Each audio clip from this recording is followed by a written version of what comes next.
भोंदू बाबा अशोक खरात या बलात्कारी बाबाचे जे जे कांड आहेत आणि ज्या ज्या ठिकाणी एफ.आय.आर होतील त्या सर्व एफ.आय.आर मध्ये रुपाली चाकणकर यांना सह आरोपी करण्यात यावं. रुपाली चाकणकर या प्रकरणात लेडी अक्काच्या भूमिकेत आहेत आणि या लेडी अक्कामुळेच राजकीय वरद हस्त मिळाल्यामुळे अशोक खरात यांनी अनेक कांड केले, अनेक अत्याचार केले, लुटमार केली, भोंदूगिरीच्या नावाखाली अफाट संपत्ती मिळवली आणि या सगळ्याची भागीदार रुपाली चाकणकर आहेत.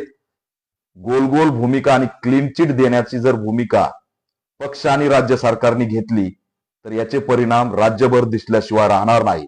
म्हणून ऑल इंडिया पॅंथर सेना अल्टिमेटम देते की येणाऱ्या 24 तासात महिला आयोगाच्या अध्यक्षपदावरून रुपाली चाकणकर यांची तात्काळ हकलपट्टी करावी, अन्यथा तीव्र स्वरूपाचं आंदोलन सुद्धा राज्यभर छेडण्यात येईल. मी राज्य सरकारकडे ही सुद्धा मागणी करतोय की 200 कोटीच्या आसपास या भोंदूबाबाने पैसे गोळा केलेत, संपत्ती गोळा केली. भोंदूबाबा सहित चाकणकर या दोघांचीही संपत्ती तात्काळ सरकारने जप्त केली पाहिजे आणि कठोर अशी कारवाई केली पाहिजे. या अशोक खरात भोंदूबाबावर मोका अंतर्गत सुद्धा कारवाई झाली पाहिजे.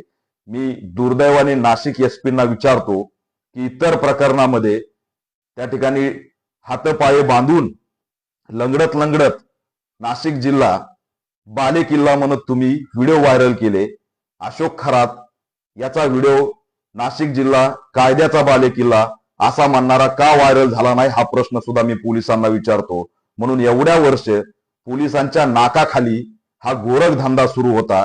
त्याच्यामुळे या संबंधित जे जे पोलीस स्टेशन आणि जे जे पोलीस अधिकारी आहेत त्यांचं सुद्धा निलंबन झालं पाहिजे आणि कठोर कारवाई झाली पाहिजे अशी ऑल इंडिया पॅंथर सेना मागणी करत आहे.